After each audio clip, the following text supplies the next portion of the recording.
Hello everyone, hi. This is Supply Chain Management and Logistics. In the last class, I just explained that quantity discount can be a useful tool to make a supply chain coordination by using one example. Today, I'm going to start with another example showing the quantity discount can realize the supply chain coordination.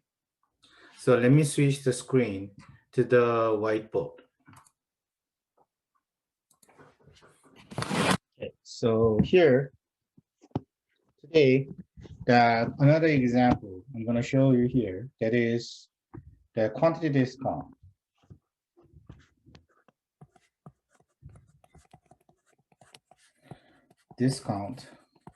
under the special situation with the market power. So here's the market power means that the retailer has a market power. So in fact, retailer is in a situation of a so-called monopoly. Okay. So again, here I assume that just a simple two-stage supply chain system with a single the supplier and one the retailer. So here's that the supplier here. And supplier is a kind of manufacturer. They're making a product and sell this product to the retailer. And then this retailer, they buy this product from the supplier and they sell this product to the customer in the retail market.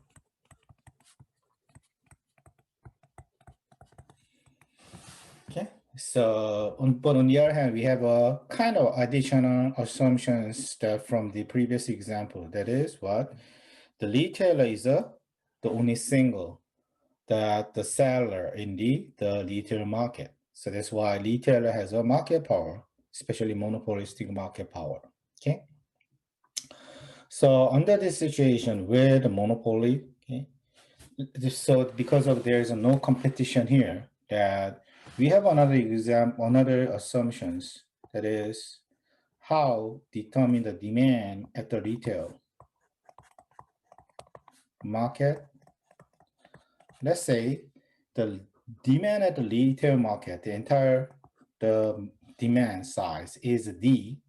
That is, this is just an assumption. That is, this is because we don't have any competition here in this particular market. So the demand is assumed to be solely depend on the retail price, how much that prices that is this each product sold in the market. Okay, so specifically that I just assumes that the demand at the retail market is following these specific formulas. That is, at a maximum is 360,000 units, but there's another factor I have to consider. That is what? The price, of course. So let's say it's a P. Okay, so here is P is the retail price.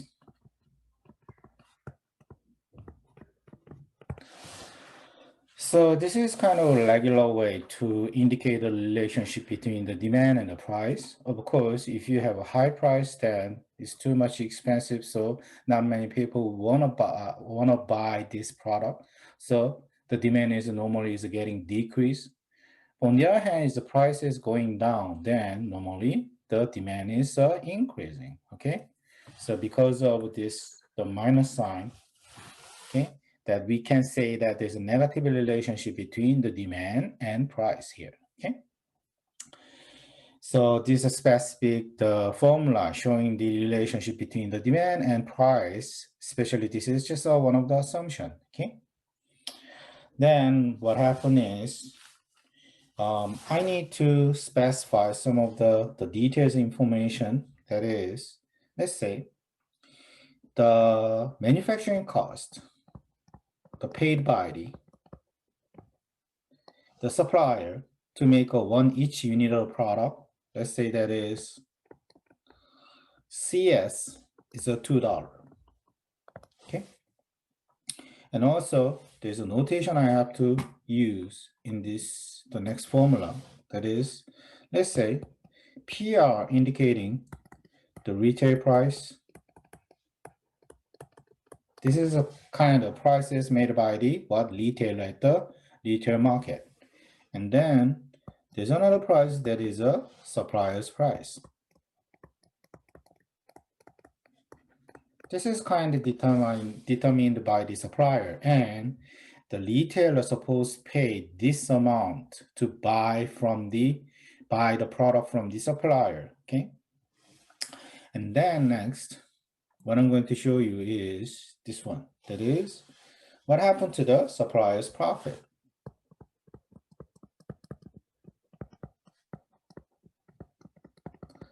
Let's say supplier's profit is pi s. By putting the subscript s, this is about the supplier's profit. Then just using the demand, okay, the 360,000 minus 60,000 and multiplied by PS. In fact, here, instead of supplier's prices, I'm supposed to put in the retailer's price. On the other hand, let's say when the supplier tried to decide at his own the supplier's price, that this retail price is not known yet. Okay, so that's why instead of I putting the PR, okay, it's supposed to be, but because the suppliers doesn't know. Suppliers is not supposed to know about the retail prices in advance before he decided supplier's price. So that's why instead of PR, I put the PS here.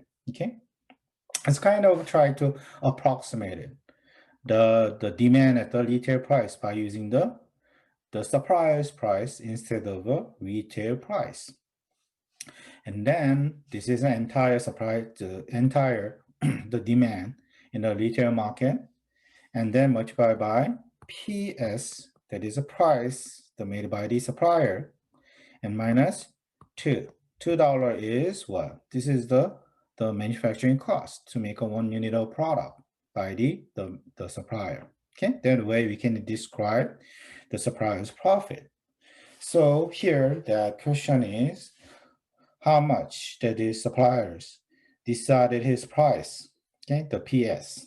So in a way to maximize his profit, okay? So that's why as usual, just to try to pi s, make a derivative in terms of the PS, okay?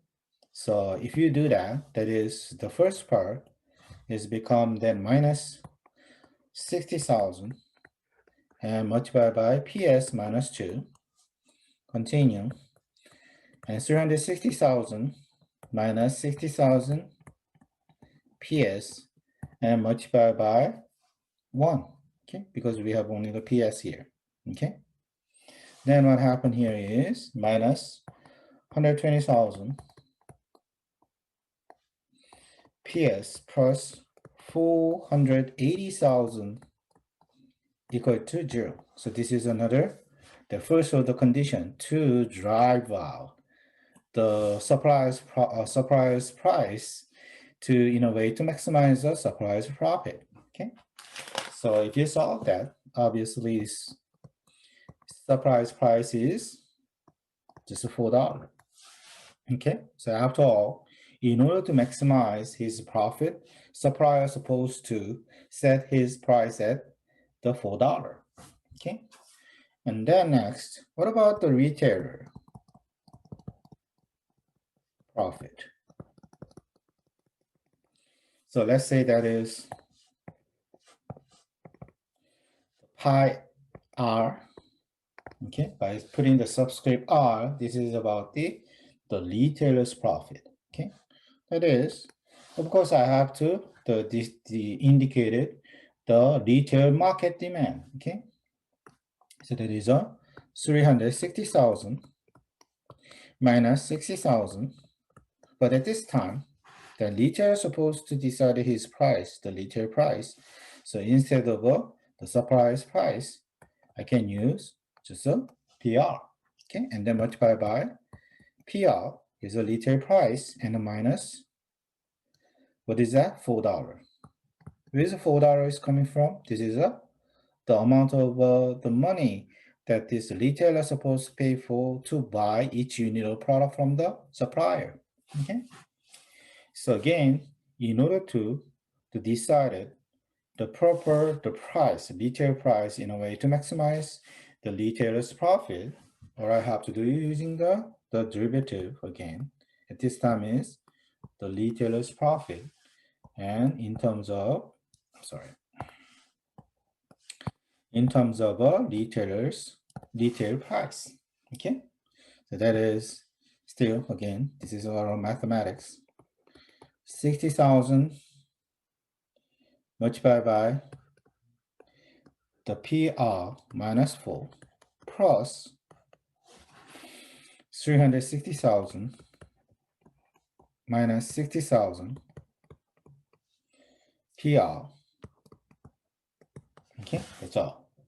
Then if I just arrange that is the previous formulas, that is become minus 120,000 the PR plus 600, I'm sorry, 600, not a 60, 600,000, and that is become a 0. Okay, should be 0. Why? Because according to the first of the condition, to find out the retail price in a way to maximize the retailer's profit. And then if you solve that, then retail price that become the $5. Okay, and then continue. Next, what I have to calculate what the supplier's profit and retailer's profit under this with this specific price. Okay, so supplier's profit become 360,000 minus 60,000 and multiplied by the PR. PR become the $5 and multiplied by PS. What is PS? PS here is, let me see. PS is $4. 4 minus 2. Okay. Then if you calculate that, that become $120,000. Okay. Then next, what about the supplier's profit? I'm sorry, retailer's profit. That is 360,000 minus 60,000, still $5 retail price, and then multiplied by the retail price $5 minus the supplier's price, the $4. Okay? Then it's become the 60,000. So in the total, what happened to the supply chain profit? That is just simply the supplier's profit plus the retailer's profit. That is $180,000. Okay. So this is a situation where that without any coordination. Okay. So under this situation, that is what happened here is the supply chain member, here is that supplier and retailer, decides his own price in a way to maximize his own profit. That's all. Okay. But again, as I said, okay, probably we can make a better situation than this very conventional supply chain system. That is supply chain coordination. Okay. So the supply chain coordination, as I explained, is try to maximize the entire supply chain profit instead of each member's profit. Okay. So here, let me say, I just make a simple assumption. What about if the retailer said, okay, it's just an assumption, okay? Retailer said his price is $4 instead of $5. Why? Probably the reason why he said the $4, not a $5, is try to increase the market size for the demand, okay? Then let's see what happened here. Okay. Then what happened for the supplier's profit become 360,000 minus 60,000 and multiplied by PR and multiplied by PS minus 2. Okay. So if you calculate that, it's just so here's that what different is nothing but just only the retail price. Okay.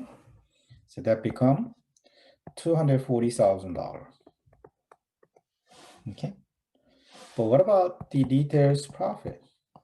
That become 360,000 minus 60,000 and multiplied by the PR.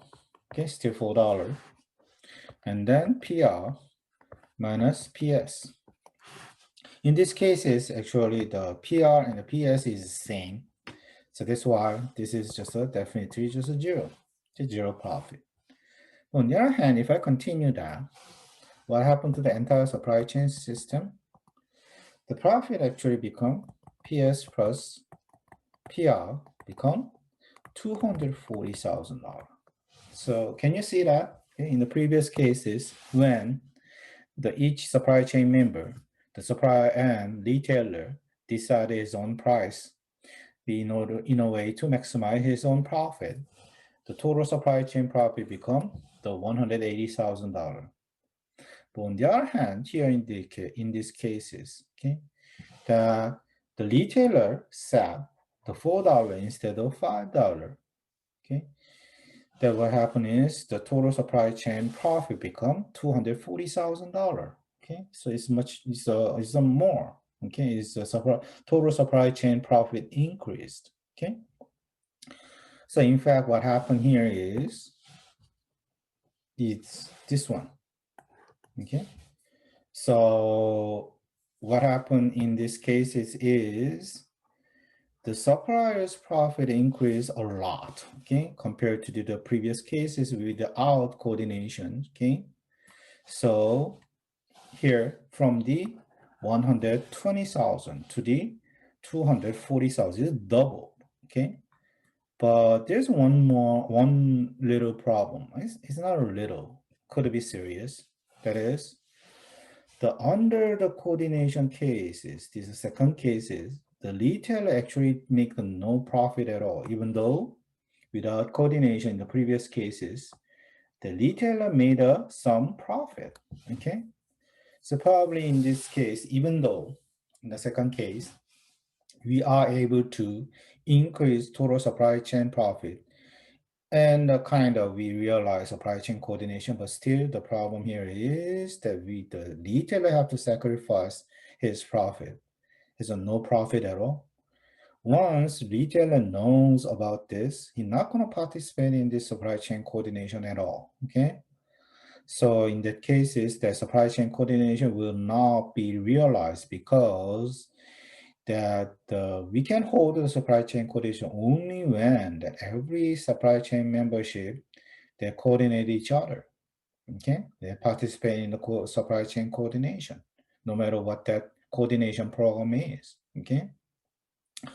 So that's why here, but still this example give me some idea that is, okay, once by setting retail prices the $4 instead of $5, definitely we can increase this total market size, okay? By decrease the retail prices, that way we can hold the bigger the market size, and then suddenly we can increase the total supply chain profit. Then what happened here is that in order to solve the problem, that is, retail will not get any profit, probably the supplier may provide some of the incentives from that extra money he can get by having this coordination, okay? So previously he has the 120,000, but now it become 240,000 profit. So difference is 120,000. So because he has additional profit because of coordination, supplier may provide this, the additional, the provide incentives to the retailer who does not have any profit because of this supply chain coordination, and from the additional profit you can get. Okay, so that way we can solve this problem. That's a basic idea, that how we can realize supply chain coordination, okay, without sacrificing anyone. Okay, so in fact, let me go back to the slide. That is, these two cases in an example showing the somehow each in the traditional supply chain without coordination, each supply chain members supposed to decide everything in a way to maximize his own profit.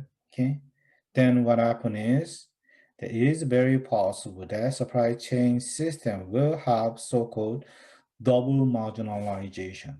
So here is in the slide, it's showing the so-called double marginalization. So what is a double marginalization? In the below, in the last line, it has a definition here. That is, a double marginalization means that profit loss because of the profit margin is divided into two stages in the two supply chain members, but each the supply chain member make his own decision and for his own the margin. So that's the problem. Okay? So in other words, what I can say is a double marginalization is very common phenomenon we can find in any the industry and any supply chain system. That is, supply chain system itself will become very inefficient because each supply chain member pursuing his own profit only. Okay, so because of that, we might have a less the supply chain profit compared to the case of a supply chain coordination. Okay, so in order to prevent this kind of inefficiency, definitely the what solution is what is the supply chain coordination. As I said, as I showed you, the second case is in the example. Okay, but again, question is how can we provide incentives to the retailer who should sacrifice his profit? That's the question. So let me go back to the white note again. So here I'm showing the two cases we can solve this problem. Okay, so point here is we try to make everyone happy, but still realize supply chain coordination. Okay, so first one is the so-called change the color. Two-part tariff. So what is a two-part tariff? You might have heard this before, but probably more the popular, the words are very similar to the kind of this program. The two-part tariff is the franchising. Okay, so normally in a franchising system, you have a franchisor, the company provider services and the supply to the stores. And then there are many franchisees, the stores receive the services. And the suppliers from the franchisor company. Okay, but normally what happens is because the contract between the franchisor company and the franchisee, the stores, okay, that is franchisee store supposed to pay the so-called upfront fee. Okay, that is a certain amount of fixed amount of money that paid in advance to this the franchisor company. Okay, so here in the example, we're using the two-part tariff, just like a franchising system. Okay, that is the retailer supposed to pay the upfront fee to the supplier amount of $180,000. Okay, this is just assumption. Okay, so before the retailer buy any product from the supplier, according to this two-part tariff system, the retailer still needs to pay the $180,000. There's fixed amount of money. Okay, it's not depends on the number of product he buy from the supplier. He just pay in advance. Okay. Instead, okay, because instead of this upfront fee, okay, the supplier supposed to provide this product to the retailer at the price of just the $2. Where's $2 coming from? This is exactly same with the manufacturing cost for the supplier. Okay, so basically, the supplier is supposed to not make any profit from the sales. Okay, by selling the manufacturing, the selling each product, you're not going to get any profit from that. Okay, the probably only source of a profit that supplier can get is just a upfront fee, as I told you before. Okay, so basically here in the situation that is that the supplier will not get any profit from the sales under the two-part tariff. Okay, so under this situation, let's find out what happened to the supplier's profit and retailer's profit. First, supplier's profit. Still, I'm using the same that the monopoly situation, that is 360,000 minus 60,000 and multiplied by the retail price and 2 minus 2. So basically that is the price, supplier's profit and supplier's manufacturing cost is the same. So no matter what the demand is, it's just simply 0. Okay, and then but still we can guarantee some amount of a supplier's profit because of a upfront fee paid by the retailer. That is 180,000. So it will be always 180,000 no matter how many products the retailer buy from the supplier. Okay. What about retailer's profit? That is 360,000 minus 60,000 and multiplied by retail price and multiplied by the PR minus 2 that he paid it to the supplier. Okay, and then still I continue, that is I have to add the cost 180,000, that is upfront fee paid by the retailer. Okay, and then retailer supposed to decide the exact retail prices in a way to maximize his profit. That is prior derivative in terms of a retail price, that is minus 60,000 multiplied by PR minus 2. Continue. 360,000 minus 60,000 PR, and it becomes minus 120,000 and retail price plus 480,000 equal to 0 according to the first order condition in a way to maximize the retailer's profit. Okay, so if you solve this, what happens is the retail prices that maximize the retail profit is just $4. Okay, and then let's see what happened to the retailer's profit. Retailer's profit at the price of $4, that becomes 360,000 minus 60,000 multiplied by $4 and multiplied by 4 minus 2. But still, I have to add the upfront fee paid by the retailer. So what happened here after all is 60,000. Okay. So here, that is, if you combine this two profit to calculate the supply chain profit, and it becomes 240,000. So can you see that? Okay, this is exactly same outcome from the second case in the previous example. Okay, so we just supposed to realize the supply chain coordination we can increase the supply chain profit. Okay, so increase from the conventional supply chain profit without coordination. Okay, but still, here's the good thing is we are able to guarantee some amount of profit for the retailer. So retailers retailer doesn't have to, okay, the sacrifice his profit any longer. Okay, and both the retailer and supplier get the more benefit under this situation. That way, we can safely realize supply chain coordination. Okay, so this is one method. By using two-part tariff, we can realize supply chain coordination, and at the same time, everybody become happy. Okay.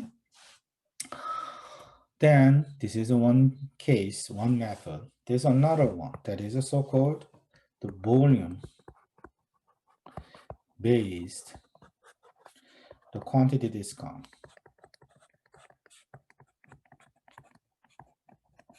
So far, I just mentioned about the not a volume-based quantity discount, it's a lot size-based quantity discount. But at this time, it's time to talk about the volume-based quantity discount. The difference between the lot size-based quantity discount and the volume-based quantity discount is still both quantity discount is based on the amount of product that the supply chain member that buy the order. Okay? But on the other hand, under the lot size-based quantity discount, the quantity discount can be determined based on the lot size for each order. But on the other hand, in the volume-based quantity discount, the quantity discount is not determined by the lot size for each order.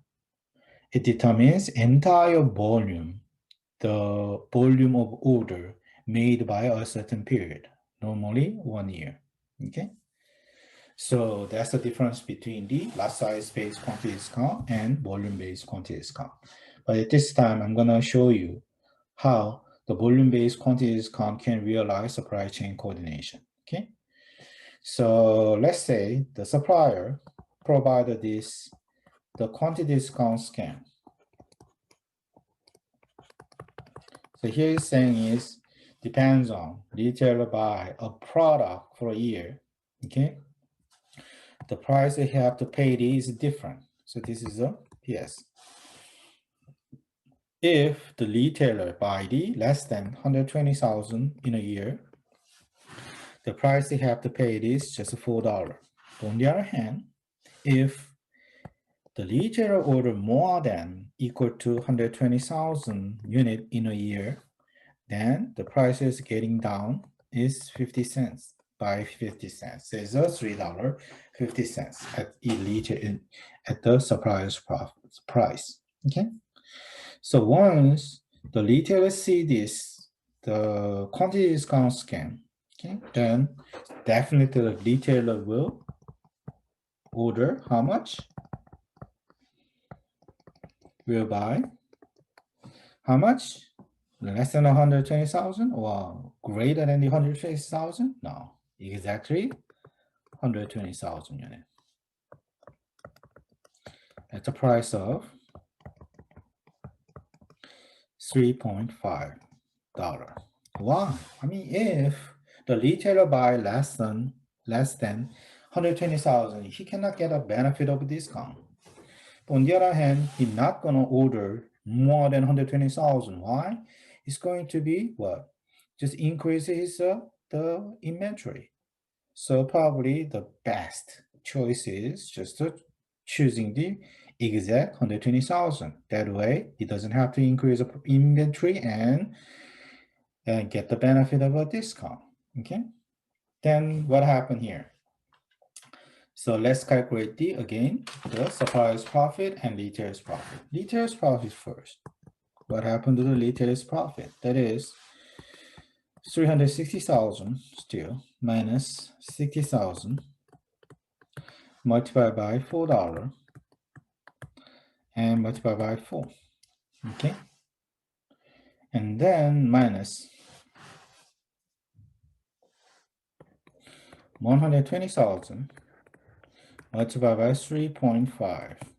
Okay. So this is a revenue and this is a cost. Okay.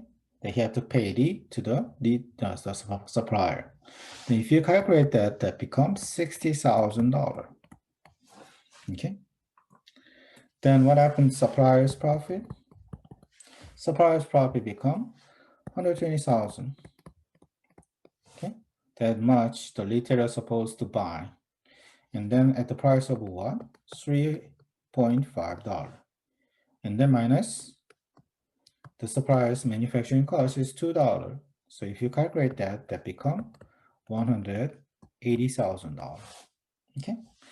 The entire supply chain profit become just a 60,000 plus 160,000, so become 240,000.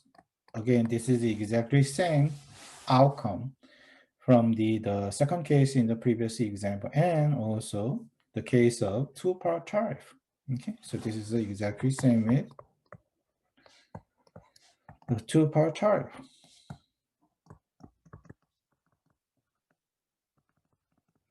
Okay. So again, by using either the two-part tariff or the volume-based quantity discount, we can realize supply chain coordination, but at the same time, we can make every supply chain members happy. Okay, nobody have to sacrifice his profit. Okay. So let me switch the screen to the PowerPoint slide. Okay. So here's that again. That in order to realize supply chain coordination, we can use many different programs. But the point here is, if you use a lot size based quantity discount, I'm here, then the one of the problem is probably we can realize by using the lot size based quantity discount, we can realize supply chain coordination. But the problem is it will increase the cycle inventory level. Okay. So in fact, some of the coordinating the price scheme in a multi-stage, not only single stage by the one done by the only one single supply chain member, if the more than one supply chain member in the same supply chain system, to coordinate each other about their prices, then we can actually increase the total supply chain profit. Okay, we saw this from the one of the example I already handled today. Then continue with a product that has a firm has a market power. This is a monopoly situation that two-part tariff or the volume-based quantity discount can the mitigated so-called double marginalization. Okay, again, as I said, double marginalization is a very common phenomenon you can find any industry in any supply chain system, because in a conventional supply chain system, every supply chain member is supposed to pursue his own profit only. Okay, but on the other hand, that because of that, the inefficiency happened. So probably by using supply chain coordination under the situation where every supply chain member coordinate each other, to collaborate each other, that way we can have a much more the supply chain profit than the conventional supply chain system without coordination. Okay, so that way we can solve the problem of a double marginalization. Okay, so move to the next slide. There is that what we can learn from these all the examples, that is the lot size based quantity discount can be very useful tool to realize supply chain coordination, but still the problem is it will increase the lot size, the order size, and also the cycle inventory supply chain system. Okay, so probably only the cases that we can justify using the lot size based quantity discount is to achieve the supply chain coordination. Okay, so instead of a lot size based quantity discount, probably better idea is using the volume based quantity discount. Okay, that way. Now, one good thing is about the volume-based quantity discount is because volume-based quantity discount is not affect the lot size. Okay, that way, even though you have a volume-based quantity discount, it will not increase the quantity discount. I'm sorry, not a quantity discount, is a lot size, the amount of order for each time. Then what? It will not increase the cycle inventory. Why? Because cycle inventory is solely depends on the lot size. Okay. I mean, if you increase the lot size, you have no choice other than to just increase the cycle inventory. But on the other hand, volume-based quantity discount is not depends on how many products you order each time. It depends on how much you order, how many products you order in an entire year. Okay. So in fact, it will definitely increase the entire volume in a year, but still, you don't have to increase the lot size for each time when you place order. Okay, so that way, normally, the volume-based quantity discount is not supposed to increase the cycle inventory, not like the lot size-based quantity discount. Okay. So probably if you have a choices to have a discount, either the lot size based quantity discount and the volume based quantity discount, then probably the better choice is having the volume based quantity discount than the better than the lot size based quantity discount. But you have to understand that normally the lot size based quantity discount is more common than the volume-based quantity discount. The question is why? Why not so many people try to use the lot size-based quantity discount instead of volume-based quantity discount, even though the volume-based quantity discount has a big advantage, not increasing the cycle inventory like the lot size-based quantity discount. Because imagine that if you try to use the volume-based quantity discount, you have to set the long-term plan to make a discount. Okay. I mean, if you're a supplier and you provide this discount, okay, you have to count up all the volume in the entire year, okay, to decide the quantity discount. Okay. But on the other hand, what about the lot size based quantity discount? It's easy, right? All you have to just see how many product your buyer buy the place order, and then depends on that you can give a discount. That is a lot size based quantity discount. It's much easier and quick. Okay.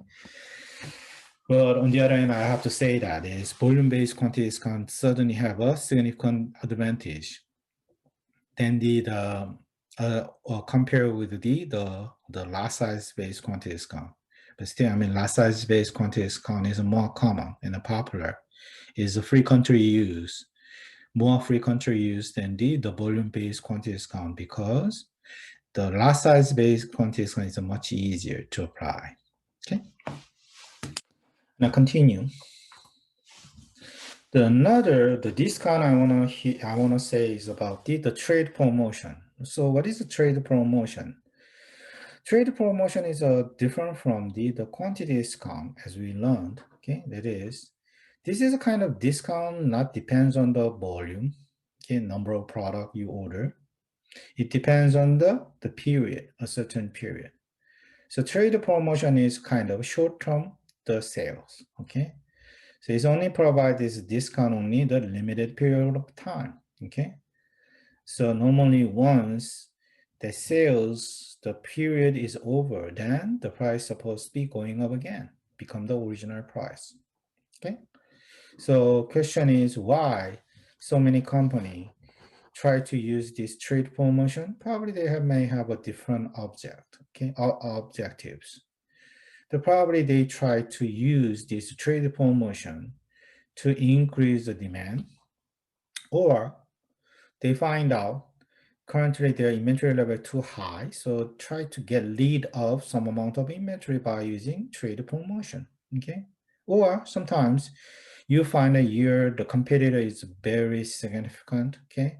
So in order to protect your market share against your competitor, probably you're using the trade promotion, okay? But once you have this trade promotion as a supplier, retailer may have the two choices. So what kind of choices? Once he see this the discount for a short term, okay? Probably he tried to get this benefit and passing this benefit the quantity discount to his buyer, the retailer's buyer, he's a customer in the retail market. Okay, that's the first choice. The second choice is probably he just getting that order benefit from the discount, and then do not pass the discount to any other, even he's a customer. Okay. So if I just giving you example, let's go to get to the white note, okay, about this trade promotion. That is, let's say you have the one supplier and you have one retailer. Okay? Now let's say supplier, the originally his price is he proposed to the retailer is $10. And then retailer sell this product at the price of $15. Okay. So currently the retailer is supposed to have a $5 the profit margin. Okay. And then supplier once find out his inventory level too much. He tried to get rid of it by having the trade promotion. So instead of the original price of $10, he have a trade promotion for the short term is $8. Okay.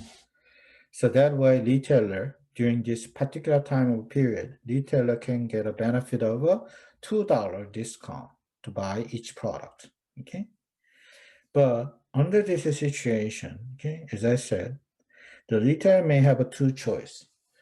The first one is he pass this discount to even his customer. So he just having the $13 exactly same the amount of discount he will have and provide this to the retail market. Okay. And another choice is he not going to have this is first choice. He not going to have the transfer, okay, to this benefit of a discount to his own customer. So still he hold same, the retail price is $15. Okay. So what if you have the situation as a retailer, what are you going to do? What's your choice? Yeah, definitely. Probably this second choice sounds good.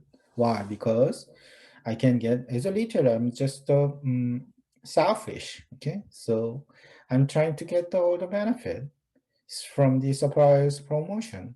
But still, I don't want to give a benefit to my customer. That way, probably I can get more money. Okay. So that's why normally what happens is, well, this is a second case in most cases, most likely, okay? But on the other hand, we are seeing in the entire supply chain system, the second choice made by the retailer is a very bad decision. Why? Why is that?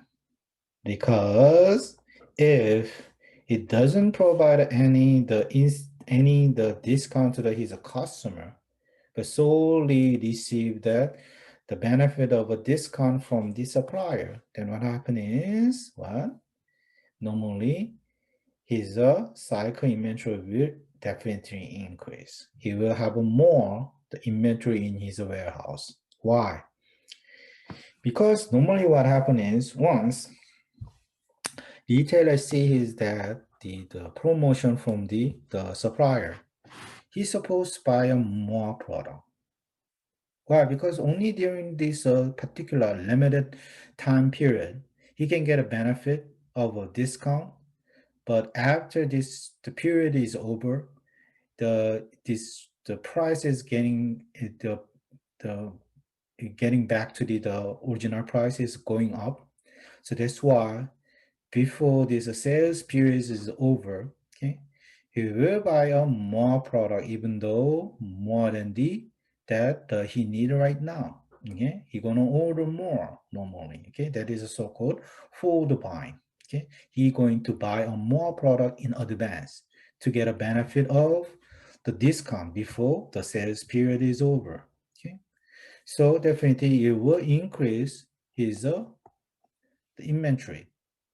On the other hand, when he set his prices to the customer, retail market, if retailer will not the provided the quantity discount, not a quantity, the discount to the customer, just to set the original price as $15, okay? There will be no increase his sales at all. So he buy a more product, but his sales is the same. Then what happened? Suddenly, he going to have a much more inventory. Okay. So probably in perspective of entire supply chain system, try to minimize the total supply chain inventory, especially the cycle inventory. Probably better. The decision is the first one. Okay. He's just passing this the discount to the customer. Okay, so that way, even though he going to buy a more product to get a benefit of this by 40 buying, okay, during the promotion season, by providing the discount to the customer at the price of 13 instead of $15, he can actually increase the sales, okay, sales amount, okay. That way, he doesn't have to have a lot of inventory in his system, the retailer's warehouse, okay. So let's go back to the slide, okay. Here, I just showing the simple formula to showing that about the effect of a forward buying. So here, the Q star indicating, I'm sorry.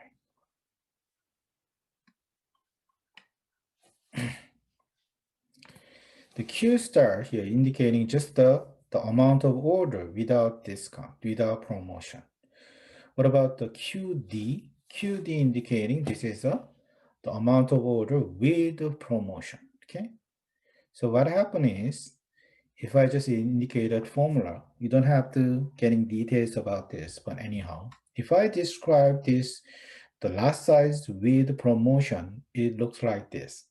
And then if I find out what's the difference between the lot size with the promotion and lot size without promotion. So as you see that definitely everything is here in the C, D, or what? D, all this should be positive number, okay? So if it that, then suddenly the QD minus Q star, that is amount of forward buying, okay? That is always greater than D0, okay? Why? Because here, take a look at that. Even the second term in this formula is ignored. But if you take a look at the first term is ignored. The second term, if you take a look at the second term, that is C divided by C minus D is always greater than the 1. Yeah, right. Okay. So that's why the forward buying amount, this is just a difference that this is indicating what? How much more products, okay, that the one will buy because of a promotion, okay, that is a forward buy, okay. That amount is always greater than the 0. So here's all the point here is what? Once anyone see that the trade promotion, short-term discount, then suddenly he will buy more product. Okay, even though it's not necessary at this time. Okay. So continue in the trade promotion. Okay, trade promotion you normally result in the significant increase of lot size because of forward buying. Okay, so when the manufacturer offer a promotion, okay, he have to think very carefully, okay? Try not to increase the cycle inventory in the entire supply chain system. Okay? So how come? He need to find a way to discourage the forward buy in the supply chain system, still provide the trade promotion. So what's the main idea? How can we prevent the forward buying, even though we provide the trade promotion in the supply chain system? That is, the idea is very simple. That is, you try to discount, okay, not to that amount of, not to sort to not to sold to the retailer is you try to apply the discount prices only for the customers buy from the retailer. Okay. So in fact, in other words, you provide this discount not directly to the retailer. Instead, you try to provide this discount to the retailer's customer. Okay. So getting the specific way to realize this is first one is scheme-based promotion. What is about it? This is quite related to the POS system. What did I say about the POS system? POS system is kind of once you as a customer, once you buy the product from your from one of the store, okay, then the barcode on the product supposed to be scanned to calculate the prices you have to pay. Okay. But that information stored, not only that store's computer, it actually moved to the directory to manufacturer. Okay. So good thing is about this, the POS system is what manufacturer can easily figure it out. How many his products sold in the store. So he buy based on that information about the demand information, he can predict how many product he going to sell to the retailer, okay, based on the real data about how many product that how many product that store sell to the customer. Okay, here's the same idea. That is, by knowing that is the retailer's sales instead of retailer's order, the manufacturer can apply the price discount to the how many the customer buy from the retailer, not based on the retailer's order. Okay, so that way retailer doesn't have to have a lot of the inventory. Why? Because basically it will prevent the forward buy. Retailer doesn't have any incentives to buy a, a lot of product in advance. Okay. Why? Because the price discount is applied to the amount of sales, not an amount of order. Okay. What about the customer coupon? Customer coupon is very popular in the United States and in Europe. Okay, that is the one of the special thing about the customer's coupon is you can, as a customer, you can get a discount only when you buy a product. Okay, so in fact, this customer coupon is a way to provide the price discount is made provided by the not retailer, is provided by the manufacturer. Okay, so that way we can prevent the forward buy. The last one is everyday low price. This is a very popular program, especially first introduced by the Walmart. Okay, it's a kind of good campaign that is very popular campaign is made by the Walmart. That is everyday low price is quite a different the way to provide the price discount. Okay, so according to the everyday low price, what happened is the prices never goes up as time goes on. Okay, it will decrease or it just stay there. Okay, it will never go up as time goes on.